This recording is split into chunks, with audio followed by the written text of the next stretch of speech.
नमस्कार viewers, Mac online lectures में आपका स्वागत है।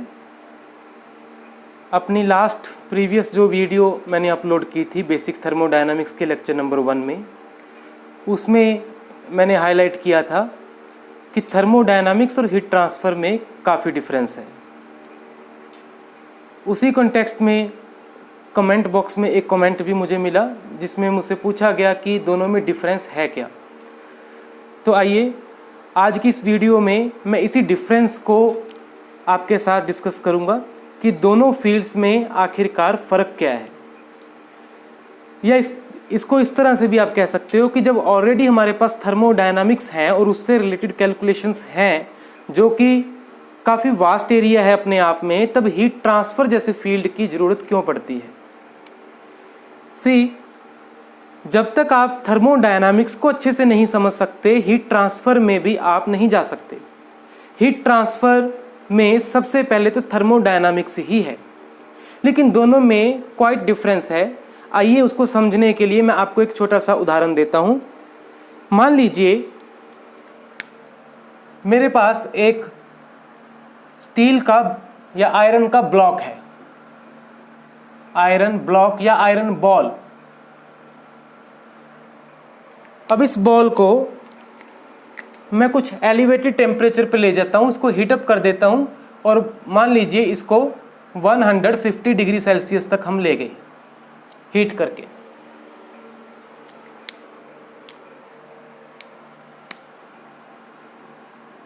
पैरेलली हमारे पास एक कंटेनर है, बकेट है, जिसमें मान लीजिए कुछ certain quantity of fluid, water ही रख लीजिए, वाटर हमने ले लिया जिसका टेम्परेचर है 20 डिग्री सेल्सियस। सो इसका temperature 150 degree, 150 degree and it is at 20 degree Celsius. अब हम क्या करते हैं, इस आयरन बॉल को जो कि गर्म है, 150 डिग्री पे है, इसको उठाकर इस ठंडे पानी में थ्रो कर देते हैं। और जैसे ही ये आपस में कांटेक्ट में आए तो हम उस टाइम को मान लेते हैं T0, टाइम 0। आपके पास सपोज एक स्टॉप वॉच है, आप उसी टाइम पे टाइमर ऑन कर दीजिए, वो आपका टाइम 0 हो गया। वहाँ से टाइम कैलकुलेशंस होनी शुरू हो गई, क्योंकि उस टाइम के बाद ये दोनों कांटेक्ट में आ चुके हैं। अब हीट ट्रांसफ़र होनी शुरू हो जाएगी।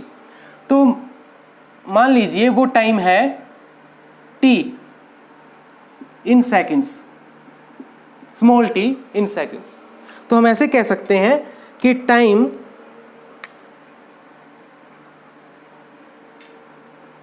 Zero second is the initial state. This is the initial state. इसको आप कह सकते हो TI, initial temperature, initial time, small t is for time. इसको 0 सेकेंड हमने कर दिया। अब उस टाइम पे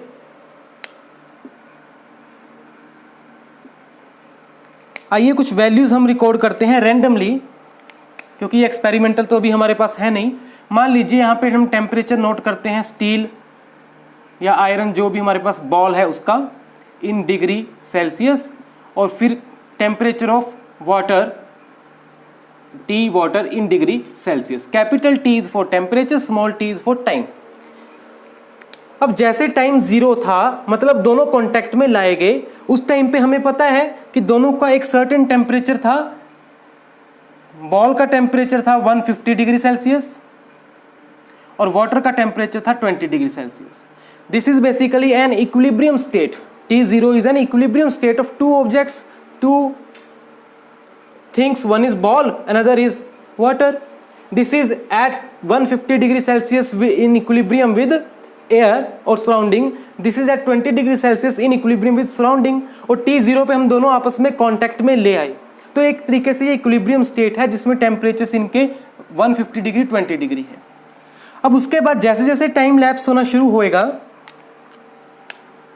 this is 2 second, 5 second, 15 second, 20 second, इस तरह से टाइम बढ़ना शुरू होगा। तो हमें पता है, इट इज़ क्वाइट ऑब्वियस कि टेम्परेचर ऑफ बॉल जो है वो कम होना शुरू हो जाएगा और टेम्परेचर ऑफ वाटर बढ़ना शुरू हो जाएगा।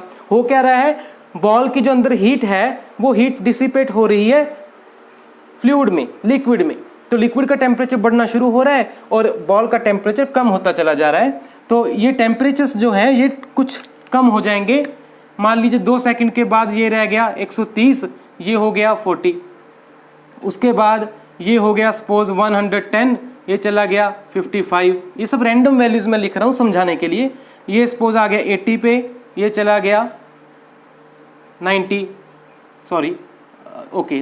पे, और फिर 20 पे ये चला गया 85 पे, ये चला गया 88 पे, इस तरह से। और कुछ टाइम के बाद वो 22 सेकंड्स हो सकता है, 25 सेकंड्स हो सकता है, हम नहीं जानते। मैं इसको ये लिख देता हूँ TF, टी फाइनल टेम्परेचर पे, टी फाइनल टाइम पे जब बॉल का टेम्परेचर कम होता होता वाटर का टेम्परेचर बढ़ता बढ़ता दोनों इक्वलाइज हो जाएंगे, दोनों बराबर हो जाएंगे। और ये हमारा कॉमन ऑब्जर्वेशन है, ऐसा ही होता है। It is a common sense also. Reverse तो होगा नहीं कि इसका टेम्परेचर कम होता होता इतना कम हो जाएगा कि ये इससे भी कम हो जाए, ऐसा तो होगा नहीं। रिवर्स हीट ट्रांसफर ऐसा पॉसिबल ही नहीं है। तो दोनों इक्वलाइज ही होंगे जब भी होंगे। तो वो हो गए, मान लीजिए ये बढ़ता बढ़ता 86 पर आ गया, ये कम होता होता 86 पर आ गया, दोनों इक्वलाइज हो गए टेम्परेचर, वो अगेन एक इक्विलिब्रियम स्टेट हो गई। तो we have 2 equilibrium states here. एक तो ये इक्विलिब्रियम स्टेट है TI वाली, एक ये लास्ट वाली स्टेट होगी इक्विलिब्रियम स्टेट TF वाली। Equilibrium state, initial equilibrium state, this is final equilibrium state. तो आप समझ चुके होंगे इस रैंडम चार्ट एग्जांपल को। अब आते हैं difference between thermodynamics and heat transfer. अब देखिए, थर्मोडायनामिक्स की अगर आप हेल्प लेते हो तो आप क्या अचीव कर सकते हो। Thermodynamics deals only with equilibrium states, initial equilibrium state, final equilibrium state. कहने का मतलब थर्मोडायनामिक्स आपको यह बताता है कि इनिशियली इसका 150 था टेम्परेचर, इसका 20 था, और फाइनली दोनों का 86 हो गया। तो टोटल हीट ट्रांसफर कितनी हुई इस पूरी जर्नी में, total amount of heat transfer कितनी हुई। जबकि अगर आप हीट ट्रांसफर के फील्ड को अडॉप्ट करते हो, इसकी कैलकुलेशंस को यूज करते हो, तब आप ये कैलकुलेट कर सकते हो कि 150 से 86 कितने टाइम में पहुंचा। TF, thermodynamics is not capable enough to give you the value calculation for TF, कि कितने टाइम में ये 86 हुआ, और इनफैक्ट कितने टाइम में 150 से कम होता होता ये 130 हो जाएगा, हमें नहीं पता। ये तो मैंने रैंडम वैल्यूज लिखी हैं। थर्मोडायनामिक्स आपको ये नहीं बता सकता कि कितने टाइम के बाद 150 से ये 130 हो जाएगा, या ये 20 से 40 हो जाएगा, या कितने टाइम के बाद ये 150 से 86 आ जाएगा, ये 20 से 86 आ जाएगा। ये आपको थर्मोडायनामिक्स नहीं बता सकता। If you are interested to find this TF value, तो आपको हीट ट्रांसफर का फील्ड लगाना पड़ेगा। सो नंबर 1, थर्मोडायनामिक्स जो है, thermodynamics and this is heat transfer। तो अगर समराइज करें डिफरेंसेस तो इसी उदाहरण से सब कुछ स्पष्ट हो जाएगा। सो नंबर 1 इज थर्मोडायनामिक्स सिर्फ इक्विलिब्रियम स्टेट्स को डील करता है, और ये बीच की नॉन इक्विलिब्रियम स्टेट्स को अच्छे से डील करता है। इंटरमीडिएट नॉन इक्विलिब्रियम स्टेट्स, जो बीच की इंटरमीडिएट, ये सारी नॉन इक्विलिब्रियम स्टेट्स हैं, क्योंकि वैल्यूज लगातार चेंज हो रही हैं। ऑल्दो इक्विलिब्रियम में भी वैल्यूज चेंज होती हैं, but it looks like steady, वो अलग एस्पेक्ट है। इक्विलिब्रियम होता क्या है, but non equilibrium means values are changing, definitely values are changing. So non equilibrium states को डील करता है हीट ट्रांसफर, इक्विलिब्रियम स्टेट्स को ही डील करता है थर्मोडायनामिक्स। नंबर 2, थर्मोडायनामिक्स आपको सिर्फ ये बता सकता है कि टोटल हीट ट्रांसफर कितनी हुई, टोटल हीट ट्रांसफर्ड इन जाउल्स, इन जाउल्स, ये कितनी हुई इस पूरी प्रोसेस में, इनिशियल टू फाइनल पहुंचने में। जबकि हीट ट्रांसफर आपको टोटल हीट ट्रांसफर नहीं, हीट ट्रांसफर रेट के बारे में जानकारी देगा।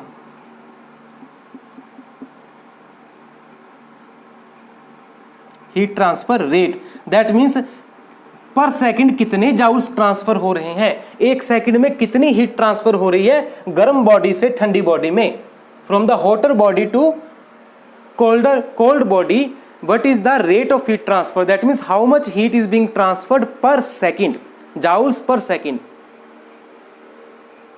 And friends, this is more important to know rate of heat transfer in design applications.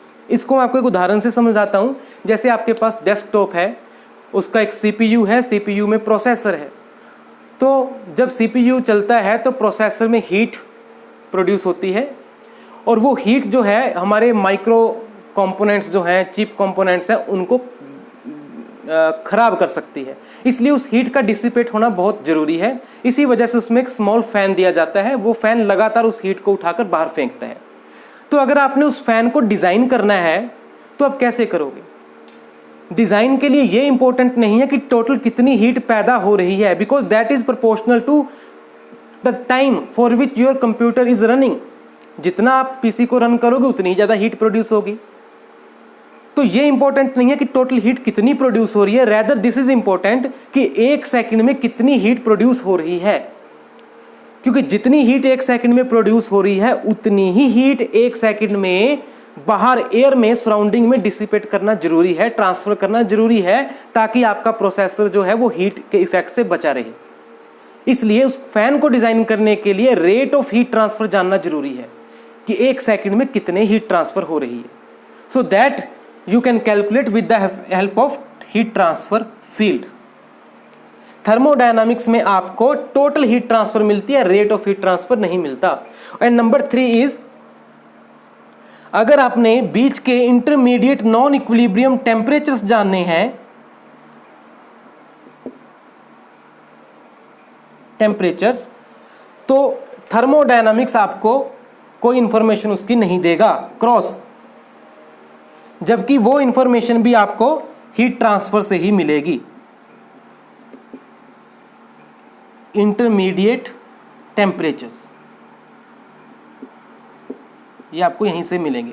इसका मतलब क्या है कि 10 सेकंड के बाद बॉल का टेम्परेचर कितना हो गया, घटते घटते घटते कम होते होते होते 10 सेकंड के बाद बॉल का टेम्परेचर कितना हो गया। इसी तरह से 15 सेकंड के बाद वाटर का टेम्परेचर बढ़ते बढ़ते कितना हो गया।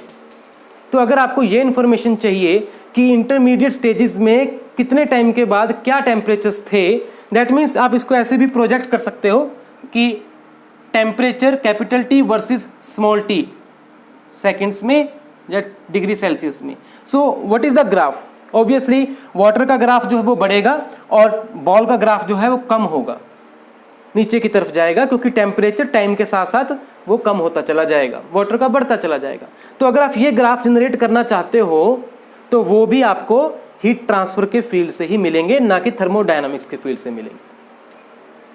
सो dear friends, these are the differences, fundamental differences between the two fields. Although दोनों ही जो डिक्शनरी मीनिंग है, लिटरल मीनिंग में एक जैसे ही हैं। थर्मोडायनामिक्स मीन्स थर्मो और डायनामिक्स, दैट मीन्स हीट का मोशन, हीट कैसे मूव हो रही है, ट्रांसफर हो रही है, और हीट ट्रांसफर का अर्थ भी वही है, लेकिन दोनों में काफ़ी डिफरेंस है, जैसा मैंने पहले भी बताया था। और वो डिफरेंसेस क्या हैं, इस एग्जाम्पल से मैंने आपको एक्सप्लेन करने की कोशिश की। So thank you very much. Still अगर आपने सब्सक्राइब नहीं किया चैनल को तो please I request you to subscribe the channel, press the bell icon और लाइक करिए, वीडियो को ज़्यादा से ज़्यादा शेयर करिए। अगर आपको किसी खास टॉपिक के ऊपर वीडियोस चाहिए तो आप मुझे कमेंट कर सकते हैं, मैसेज कर सकते हैं, व्हाट्सएप कर सकते हैं, और इससे रिलेटेड मेरे जो प्रेजेंट लेक्चर होगा उससे रिलेटेड अगर आपके कोई डाउट्स क्वेरीज हैं तो उसके लिए भी आप मुझे मैसेज कर सकते हैं। Have a nice time, stay safe, thank you very much.